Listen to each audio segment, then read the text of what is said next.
एक तो है कि जो फेमिनिस्ट है, जो ये हेट्रेड फैलाते हैं अगेंस्ट मैन, हम्म। वो क्या ये नहीं देख सकते या देख नहीं पा रहे हैं कि एक इंसान में तो अच्छाई के साथ साथ बुराई भी होती है। तो आप सिर्फ बुराई हम्म। बुराई को पकड़ के बैठे हैं, तो अच्छाई तो नहीं देख रहे। तो आप भी तो एक औरत है, तो ऐसा तो नहीं है कि आप एकदम देवी है और आप में कोई बुराई नहीं है।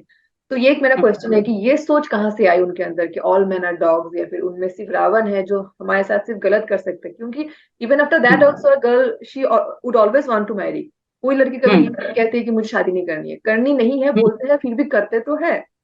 हम्म। एक्सेप्ट वन में भी जो नहीं कर, हाँ 1% 2% जो नहीं करते। हाँ हाँ सेकेंडली, अगर रावण इतने बुरे इंसान थे भी तो उनकी पूजा वहां क्यों होती है? तो ये दो हम्म। क्वेश्चन मेरे मन में आए। हाँ। रावण की पूजा से मुझे याद आया कि ओसामा बिन लादेन को भी फॉलो करने वाले लोग हैं, ठीक है। हम्म। हिटलर को भी फॉलो करने वाले लोग हैं, ठीक है। तो वो एक सर्टन लोग जो बुराई को या नेगेटिव को पूजते हैं, वो एक बड़ा क्वेश्चन है कि क्या यही लोग असुर हैं जो तब असुर थे। तो वो शायद इस वजह से भी है कि रावण ने उस जगह के लिए बहुत अपने राज्य के लिए काम किया था और बहुत समृद्ध राज्य था, और एक मिसकंसेप्शन भी फैलाया गया कि सोने की लंका बनाई थी उसने एंड ऑल दैट, तो लोगों को वो मेस्मराइज करता है। और फिर वही बात है कि उन्होंने ठीक से समझा नहीं। अच्छा, और एक चीज है, यूनिवर्स का एक कंसेप्ट है कि जिस चीज की तरफ आप ध्यान लगाते हो आपके तरफ वो बढ़ती है। तो यदि मैंने राम की तरफ ध्यान लगाया है तो मेरा ध्यान राम की तरफ जाएगा और उनसे रिलेटेड चीजें मेरे पास आएंगी। यदि आप रावण की तरफ ध्यान लगाओगे तो आपके पास ऐसे ही पैशाचिक और दैत्य वाली चीजें आती रहेंगी और आपको लगेगा कि हाँ रावण खराब था। बहुत सारा ना, जब भी अभी रामनवमी और ये सब आएगा तो बहुत सारा ये भी चलेगा, जातिवाद भी चलेगा। मुझे भी लोग आके कहते हैं कि रावण जो है वो ब्राह्मण था तो आपको ब्राह्मण का साथ देना चाहिए, वो क्षत्रिय थे। ये भी चलता है, हाँ। तो मुझे बहुत हंसी आती है और मुझे लिखना पड़ता है कि भैया रावण वंशी जितने लोग हैं वो मुझे छोड़ दो। यहाँ भी हैं लोग जय दादा रावण करने वाले, तो मैंने इस बार इसीलिए जो है एक कैंपेन शुरू किया था, जय बुआ सूर्पणखा वाला। मैंने उसको क्यों छोड़ देते हो भाई? ठीक है। हाँ, मैंने शायद कहीं पे वो आपके पोस्ट में देखा था, वो कहीं कहीं वो हाँ, हैशटैग के वो साथ लिखा स्त्री हुआ थी रहता है। इसलिए उसको छोड़ देते हो क्या तुम लोग? हाँ, तो ये जो है ना, ये जानबूझकर फैलाया जाता है ताकि एक भ्रम पैदा हो समाज में, हाँ।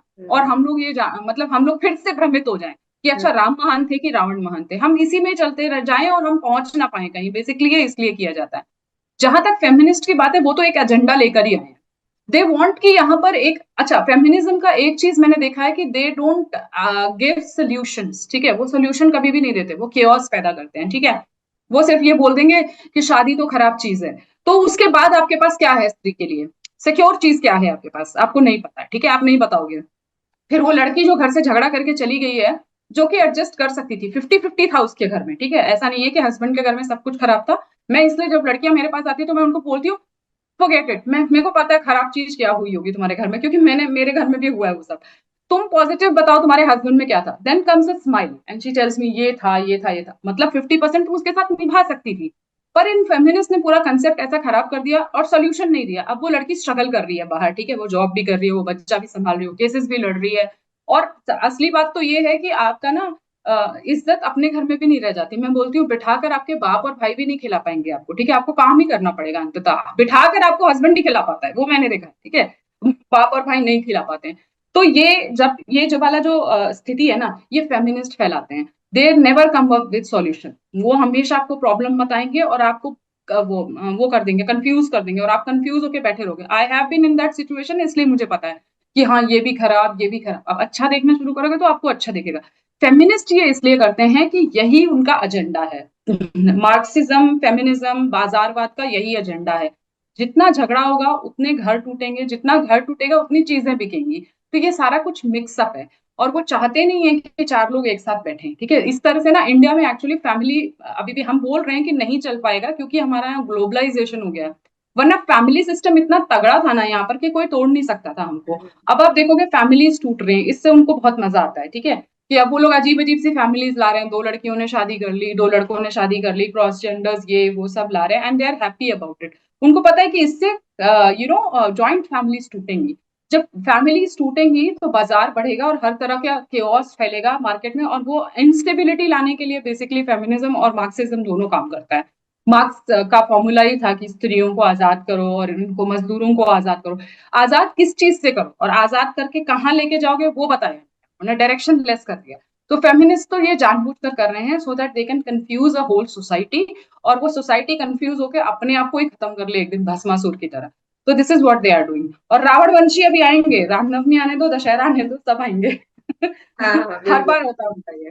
हाँ, तो वही बात है ना कि man and women they have come to this world for the different for different purpose, exactly. For different reasons. Yes yes तो यस। यही एक बहुत बड़ा क्वेश्चन मेरे मन में, because I am also a women, you are also a women, हाँ but हम यहाँ किसी एक जेंडर का साइड नहीं ले रहे, क्योंकि हमें भी पता है हाँ। कि what problems women go through, but we also understand what problems man go through, man bush. ए हाँ। मैन गो थ्रू, लेकिन वो लोग नहीं समझते हैं। तो उसकी वजह से जो ये कंसेप्ट है कि a man and a women they both need each other, तो ये टूट रही है।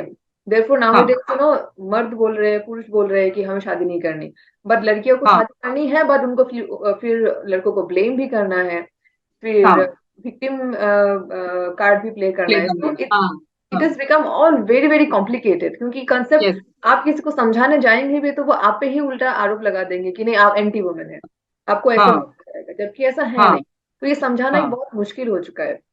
तो जैसे हाँ हाँ। मैंने अभी कुछ दिन पहले एक जगह में पढ़ा भी था, मैंने वीडियोस में भी देखे ऐसे कि रावण जो थे, उन्होंने 8 बातें औरतों के बारे में बताई है।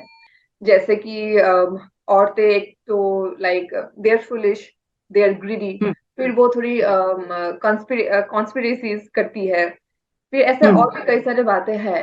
हम्म तो ये जो 8 बातें बताई गई है औरतों के बारे में, तो क्या लाइक आपको लगता है कि ये हमें जनरलाइज करना चाहिए, लाइक सारी औरतें तो जैसे ग्रीडी नहीं होती, या वो कॉन्स्पिरेसी हम्म में नहीं आती, या वो फुलिश भी नहीं होती, फिर वो उसने ये भी कहा है कि औरतें कावर्ड है, फिर एक जगह ये भी हम्म। कहा है कि औरतें ओवर लाइक करेजियस है, ये भी कहा है ओके ओके। रावण ने।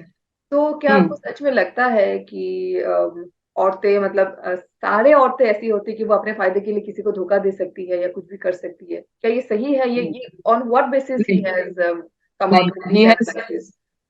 वो एक्चुअली अपनी राक्षसियों के बारे में बात कर रहा होगा। सबके बारे में बात नहीं कर रहा है वो। हाँ। जबकि अगर आप वैसे देखोगे ना, मैंने पूरा रामायण पढ़ा है। I am impressed by of course Sita, and I am impressed by Mandodari, Ravan की वाइफ। उसको पता था मेरा हस्बैंड राक्षस है, उसको पता था मेरा हस्बैंड क्या कर रहा है, वो फिर भी अपने हस्बैंड के प्रति डेडिकेटेड थी, क्योंकि उसको पता था यही मेरा कर्मा है और मुझे इस कर्मा को ऐसे पे बैक करना है। वो भी एक बहुत अलग, मंदोदरी एक बहुत अलग कैरेक्टर है। इसी तरह मेघनाथ की जो पत्नी है उसमें, वो भी बहुत अलग है। तो एक्चुअली तो रावण को मैनिपुलेट करना था लोगों को, मैनिपुलेट बहुत अच्छा करता, ठीक है, वो स्त्रियों को बहुत अच्छा मैनिपुलेट करता था, वो लोगों को बहुत अच्छा मैनिपुलेट करता था कि मैं तुम्हें बहुत अच्छे से रख रहा हूँ। और उसने कितनी तो स्त्रियां उठा करके अपने दरबार में रखी हुई थी, ठीक है, किसी की भी स्त्री को कहीं से भी उठा लाता था वो। तो उसको तो एक्चुअली ये करना था, ताकि वो जो है, तुम मूर्ख हो बोल करके किसी स्त्री को उठा कर ले आए, ठीक है। तो मूर्ख तो बिल्कुल नहीं थी, उसकी बहन ने ही, शूर्पणखा ने ही पूरा जाल रचा था, क्योंकि शूर्पणखा के हस्बैंड को इसने मरवा दिया था। तो इसीलिए उसने पूरा जाल रचा था कि कैसे मेरे भाई को खत्म करना है, अब इसका ज्यादा बढ़ रहा है। तो एक्चुअली तो वो लक्ष्मण को छेड़ने इसीलिए गई थी, ताकि वो आकर फिर ये कह सके कि भैया इसने मेरी नाक काट दी और अब आपको बदला लेना चाहिए। तो ठीक है, वो मूर्ख तो बिल्कुल नहीं होती स्त्री, ये उसकी बहन ने ही बता दिया। और कितनी धार्मिक होती है, ये उसकी अपनी वाइफ और उसके अपने बेटे की वाइफ, बहू ने बता दिया। और जैसा वो बोल रहे हैं कॉन्स्पिरेटर, वो तो कोई भी हो सकता है। वो मंथरा के मामले में यहाँ पर सही है। और करेजियस तो बहुत ज्यादा होती है, हमारे पास पूरा का पूरा एग्जाम्पल है रामायण का ही, कि कैकेयी दशरथ के साथ जो है युद्ध में गई थी, ठीक है, दो रानियां नहीं गई थी दशरथ की। इससे ये पता चलता है, मेरा ये कंसेप्ट है, मैंने ये सोचा बैठकर कि इसका मतलब कि कैकेयी को युद्ध कला आती होगी, क्योंकि वो अपने राज्य की भी अकेली बेटी थी। हाँ।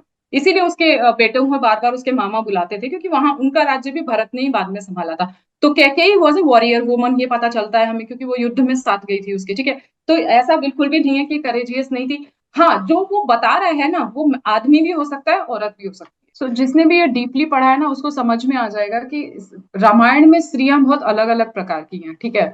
और अगर आप सिर्फ रामायण को देखकर चलोगे, तो वो एक स्टोरी ऐसे चलती है जहाँ पे अलग अलग टाइम पे राइटर अलग अलग बात करता है, ठीक है। तो जब अगर रावण ये बात कह रहा है, तो वो अपने पर्सपेक्टिव में कह रहा होगा जो उसका, क्योंकि वो एक मैनिपुलेटिव आदमी है, वो उसको, वो विलेन है बेसिकली। तो जैसे हमारे यहाँ ही हिंदी फिल्मों में भी विलेन तरह तरह की बात करते हैं ना, तो एक खून की सजा भी क्या कहते हैं, फांसी, और दो खून की सजा भी फांसी, तो वैसी मैनिपुलेटिव बातें कि मेरा कोई क्या ही बिगाड़ लेगा।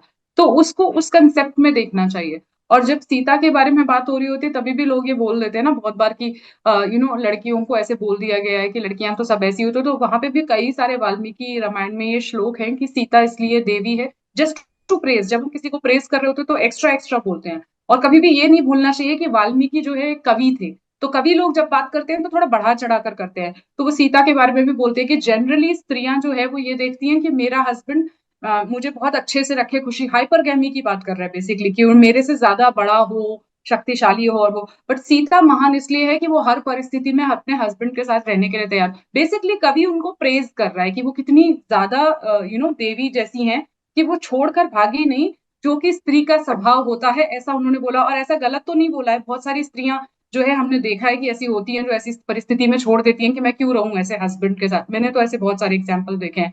तो उसमें ऑफेंड होने की कोई बात नहीं है, और ना ही उन्होंने सारी स्त्रियों के लिए ये बात कही है। और वो पुरुषों को भी उन्होंने कहा है कि बहुत लालची होते हैं, स्त्री को देख के उनका मन भटक जाता है। तो सारे पुरुष ऑफेंड नहीं होते हैं, ये देखा होगा। ये फेमिनिज्म ने सिखाया हमें ऑफेंड होना। ठीक है, तो ये चीज समझनी बहुत ज्यादा इंपॉर्टेंट है। And I can give many examples जहां पर पुरुषों के लिए उन्होंने कहा है, बुड्ढों के लिए कहा है उन्होंने, कि बैठ के कॉन्स्पिरेसीज करते हैं, तो सबके लिए नहीं कहा है। ये जानना बहुत जरूरी है कि किस कंटेक्स्ट में बात कही जाए। अच्छा, एग्जाम्पल्स मतलब कैसे, अगर आप एक या दो एग्जाम्पल्स ऐसे दे सके। जैसे ना, जब मंथरा की पिटाई एक तरीके से शत्रुघ्न कर देते हैं, कि मंथरा ने सिखाया होता है ना उनकी माँ को कि कैसे राम को वन भेजना है, तो वो कहते हाँ। हैं कुबड़ी जो है, वो जो कुबड़ी, क्योंकि उसका कुबड़ निकला हुआ होता है ना पीछे से, ये लोग ऐसे ही होते हैं जिनके शरीर में कुछ भी प्रॉब्लम होती है, ये बैठ के ना सिर्फ कॉन्स्पिरेसीज करते हैं। तो वो भी उस कंटेक्स्ट में कहा गया, वो सारे डिफरेंटली एबल्ड लोगों के लिए नहीं कहा है। वो लोग भी ऑफेंड हो सकते हैं कि अरे ऐसे कह दिया हमें तो ये एक एग्जाम्पल है कि जहां से समझना चाहिए। और कैकेयी को भी, जब कैकेयी के ऊपर वो गुस्सा हो रहे हैं, तभी भी उन्होंने मतलब लक्ष्मण ने, भरत ने गुस्से में अपनी माँ को भी बोला है कि तुम तो शुरू से ऐसे ही करती आई हो, हाँ, और तुमने हमेशा से कभी भी इस घर को अपना घर नहीं माना, and you keep on talking कि मेरा बेटे को अच्छा मिलना चाहिए, जबकि ऐसा था नहीं। कैकेयी ने राम को बहुत प्यार किया है। मतलब जब भरत राम से मिलने के लिए जाते हैं, तभी भी राम ये बोलते हैं भरत को कि कभी भी कैकेयी को कुछ मत कहना। उन्होंने उस टाइम पर जो उनके दिमाग में भर दिया गया वो उन्होंने किया। वो तुम्हारी माँ है, माँ को माँ के तरह का सम्मान हमेशा देना। और उन्होंने खुद, राम ने, कैकेयी उनसे मिलने आती है, उनके पांव छूते हैं, कभी डिसरिस्पेक्ट नहीं किया। तो हमको एक्चुअली राम के चरित्र को बहुत बड़ा करके देखना चाहिए था, कि इंस्पाइट ऑफ कि कैकेयी ने ही सारा रचा था, फिर भी राम ने उनको क्षमा किया। हम वो नहीं देखते हैं, हम सिर्फ ये देखते हैं कि अरे स्त्री को ऐसे कह दिया, ये बोल दिया। जस्ट सी द कंटेक्स्ट की स्टोरी कैसे जा रही है, और उसको एक जो पोएट है वो कैसे प्रेजेंट कर रहा है। ये बड़ा इंपॉर्टेंट है समझना।